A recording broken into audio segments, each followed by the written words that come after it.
Bom, sejam bem-vindos. Eu vou apresentar sobre as detecções de defeitos em rolamentos por análise de vibrações mecânicas, da disciplina de manutenção preditiva. E nosso grupo é composto por mim, Gabriel, Peter e o César.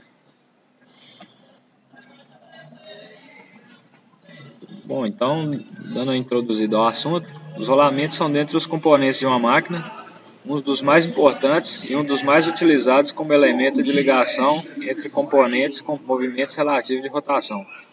Os mesmos estão presentes nos mais diversos tipos de aplicação, rotação, tamanho e ambiente. A sua falha, em geral, leva à parada do equipamento, trazendo enormes prejuízos à operação. A partir da evolução dos processadores de sinais eletrônicos, as técnicas de monitoramento e análise diagnóstico têm apresentado grande evolução, exigindo constante aprimoramento dos técnicos envolvidos com essas técnicas. Bom, aqui estão listadas as principais causas que acarretam nas falhas dos rolamentos. A principal delas representando 34%, é a lubrificação inadequada, né? Então é necessário sempre utilizar o lubrificante correto para determinado trabalho, a quantidade certa desse lubrificante e o intervalo entre as relubrificações tem que ser sempre adequado também. 20% é representado pelo conjunto desalinhado, 19% contaminação, 18% erros de montagem, armazenagem e manuseios inadequados 2,8% e 5,5% são causas ainda não conhecidas. Então, para se fazer a análise de defeitos em rolamentos, temos que levar em consideração algumas coisas. E assim como em outros componentes de um equipamento rotativo, os rolamentos, quando defeituosos, apresentam frequências características, em função da localização do defeito. Defeitos em rolamentos podem ser prognosticados através da medição de vibração e pelo monitoramento da presença das frequências de defeitos e seus múltiplos. Portanto, o diagnóstico não levará em conta apenas a amplitude. As frequências de defeitos são calculadas levando em consideração as características construtivas dos rolamentos. E os níveis defeituosos dos rolamentos, eles são divididos em quatro fases distintas, em que essas frequências podem apresentar maior ou menor amplitude e magnitude. Bom, na fase 1, os primeiros sinais de rolamento defeituoso vão aparecer no espectro em altas frequências dos múltiplos das frequências naturais do defeito. A razão para essas frequências naturais aparecerem primeiro é devido à excitação das frequências naturais dos mancais ou da estrutura. E neste caso, a frequência fundamental ela não aparece nessa fase.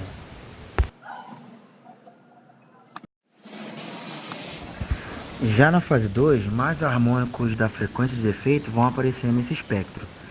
Continuando a degradação, muitas vezes vai aparecer a rotação do eixo modulando as frequências de defeito. A amplitude das bandas laterais relativas aos múltiplos da frequência de defeito são muito importantes nesse ponto. A amplitude das bandas laterais, que excede a amplitude dos múltiplos de frequência de defeito, pode indicar um dano significativo. Na medida que o rolamento vai degradando, as frequências de defeito que apareceram no espectro não serão exatamente iguais às calculadas. Isto porque a degradação do rolamento causará mudança da geometria interna do rolamento. Nesta fase, pode ser identificada a presença da frequência fundamental do defeito e seus múltiplos, além também das bandas laterais. Além das bandas laterais da frequência de defeito dos elementos rolantes e da gaiola, podem aparecer em torno das frequências de defeito da pista interna ou externa. Essa situação é usualmente encontrada após a degradação avançada do rolamento. A expectativa de sobrevida do rolamento vai depender da rotação do eixo e da carga do mancal.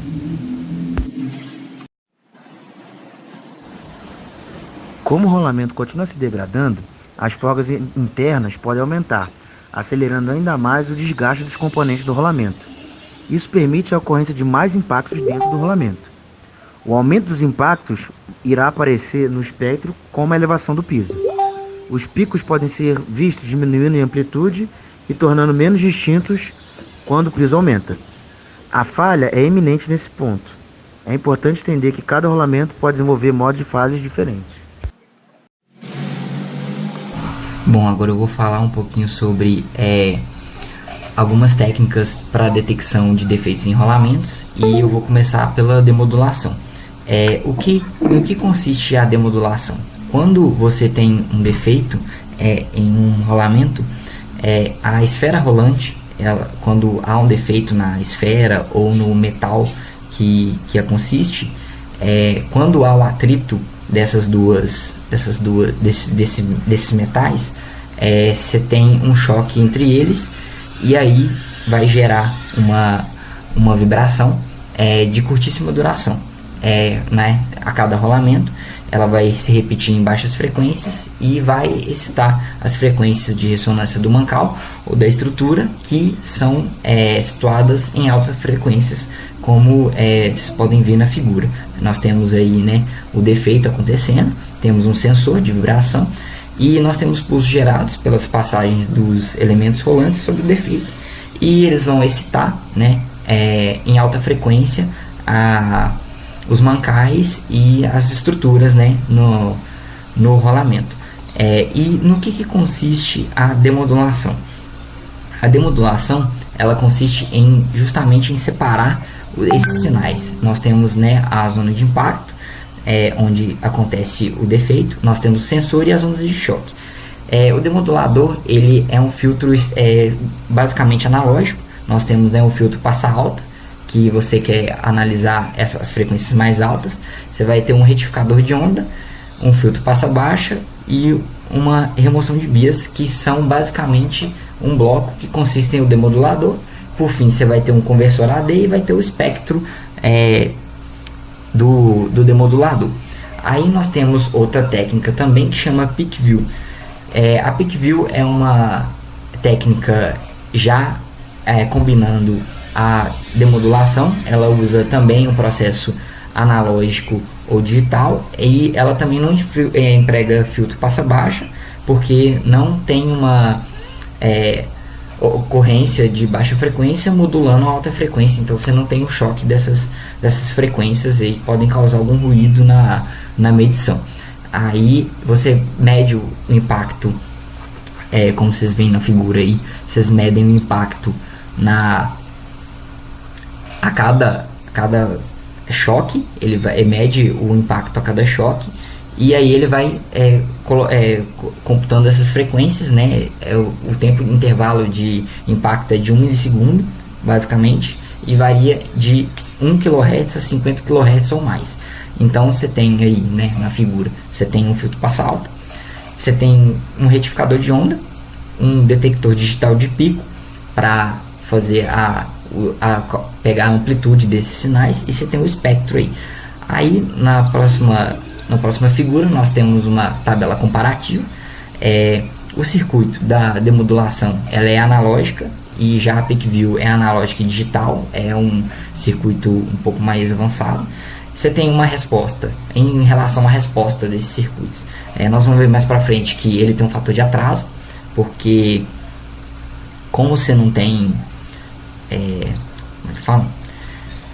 você tem um atraso, né, a amplitude atenuada. Você pode ver na figura abaixo aqui, certo? Que o filtro está um pouquinho atrasado, e o detector de Peak View consegue acompanhar o impacto. Como ele tem a parte digital, então ele consegue acompanhar bem essa parte. Seguindo para comparação, nós temos aqui a amplitude.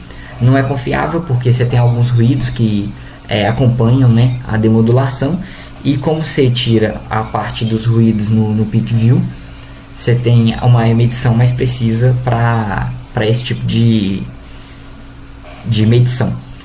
A saída para diagnóstico você tem somente o espectro, você não tem uma forma de onda visível na demodulação, e na Peak View você pode ter os dois, né? Você pode ter o espectro e a forma de onda para se ver. Aí nós temos.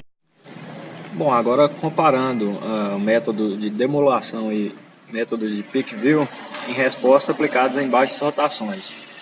Para o método de demodulação, observa-se que o filtro analógico provoca atraso na resposta e, consequentemente, a amplitude atenuada.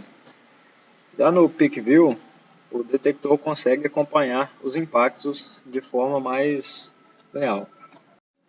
Aqui comparando a resposta em aplicações a médias rotações, em uma faixa central de velocidade, os resultados são frequentemente semelhantes.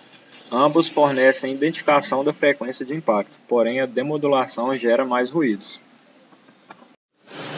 Agora, comparando a resposta em aplicação de altas rotações, vê-se também que a demodulação é menos eficaz, porque os pulsos tendem a se agrupar aí na saída do demodulador, podendo distorcer a forma de onda.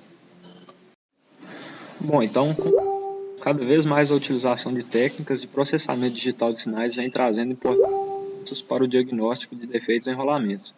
Todo o pessoal envolvido com a arte de manter deve estar consciente de suas vantagens, apesar da dificuldade em entender alguns de seus princípios básicos. Este trabalho apresentou os métodos mais utilizados atualmente para a detecção de defeitos em rolamentos. Ambos os métodos apresentam grande capacidade para o diagnóstico de defeitos iniciais em rolamentos. Apesar da limitação em alguns casos da demodulação, o analista de vibrações não deve prescindir dessa ferramenta. A detecção através do Peak View tem se mostrado com maior sensibilidade, apresentando resultados altamente satisfatórios tanto em equipamentos de baixa ou alta rotação. O diagnóstico do defeito em seu estágio inicial, portanto, visa auxiliar a manutenção, determinando o momento mais oportuno para substituí-los, a fim de não submeter a máquina a uma falha catastrófica ou evitar sérios prejuízos que a acompanham. Bom, este foi o nosso trabalho. Muito obrigado a todos pela atenção e até a próxima.